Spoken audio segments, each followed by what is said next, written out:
All right. So, David, good to be with you.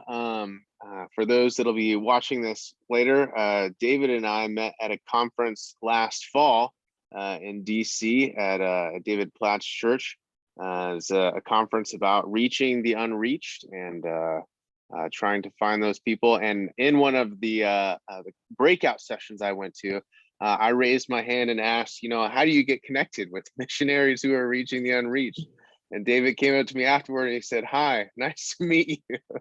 And that was kind of the beginning. And so I wanted to give the congregation opportunity to really get to know you, David, and hear kind of where you've been, what you're doing right now, and then what your plans are for the future and what you feel called to. So share with us in a nutshell what that looks like for you.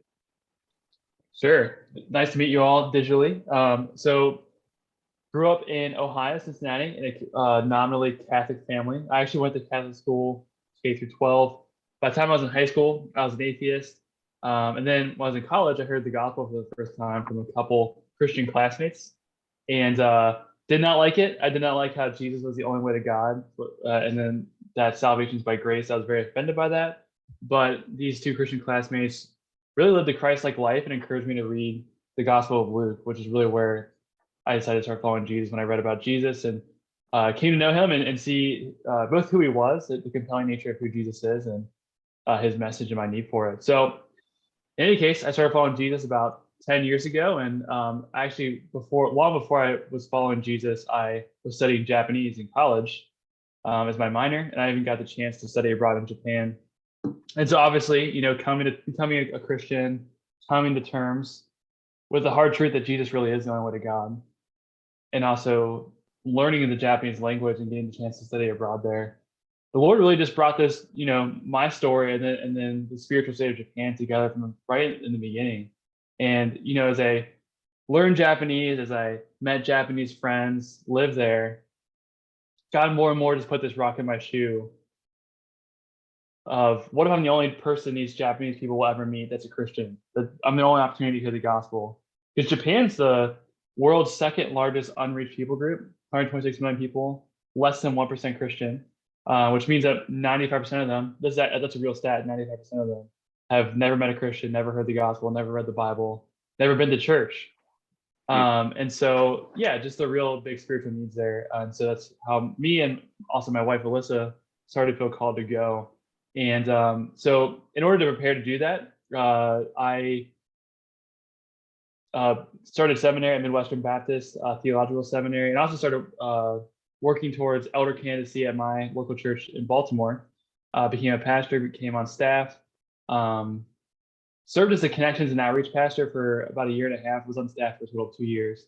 And about a year and a half ago, we found the Mustard Seed Network, which really aligned with philosophically what we believe. If you read the book of Acts, the primary mission strategy is church planting. And so for Mustard Seed, it's the same thing, right? Church planting is the primary strategy. And so found Mustard Seed Network, felt very philosophically aligned, love the work that Mustard Seed's doing, want to be a part of it. And we now currently, zooming forward to right now, we have currently 6 months left in the States. And right now, one of the major things I'm going to be doing is finishing seminary and going to a pre-field training in Colorado about a month before we leave. And then we're leaving in January 2023. We're going to be part of a church in Tokyo called Mustard Seed Christian Church Tokyo. And for our first year and a half, our full-time job will be language school. That'll be the only thing we do. Currently, I'm intermediate in Japanese. My wife is very much a beginner, but I hope to be fluent after a year and a half of intensive. My wife hopes to be at least intermediate. And so, our priority for the first year and a half will be language school, laying that foundation for a long-term ministry. And then after that year and a half, we're going to go to a new city, most likely a city called Fukuoka, which is in southern Japan, and plant a church and preach the gospel, make disciples. So that's the overall kind of plan. So you'll be working with so the Mustard Seed Network. Are they kind of all over the world, or are they? What is that like for them? Yeah, there's a lot of beauty to missions agencies that are all over the world. But one of the nice things about Mustard Seed is that they're, at least for right now, we are currently in Japan only. It originally started from the U.S., from Christians in the U.S., but Mustard Seed we've planted 6 churches in Japan and want to plant 6 more by 2025. So for right now, we're currently based in Japan only. Yeah. And have you had much communication with people that are in the church currently in Japan? And like, are there common difficulties that they face, or is that stuff that you're going to learn about when you get there?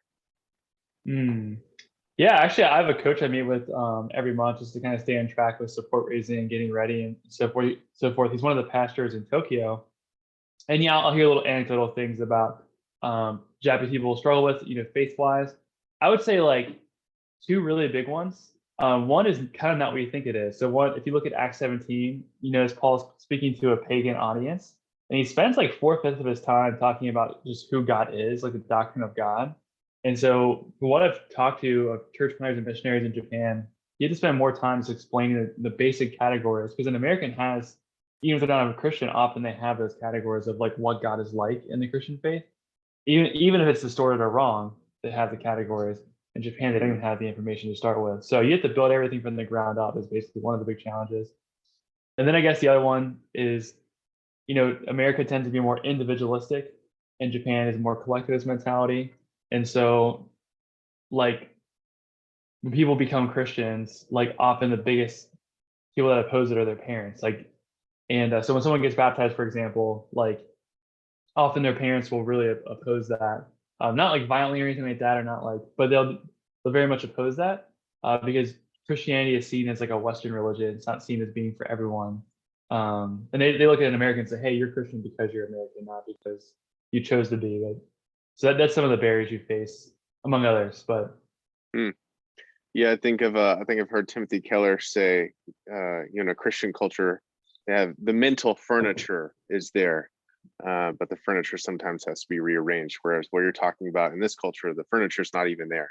It's more of an yeah, empty room, and so it's kind of assembling it all to start with. So, well, that's a good way to put it. that's awesome. It's good to hear about you and Alyssa and your call to be there. What are ways that we can be in prayer for you as you prepare to go in these last 6 months or so?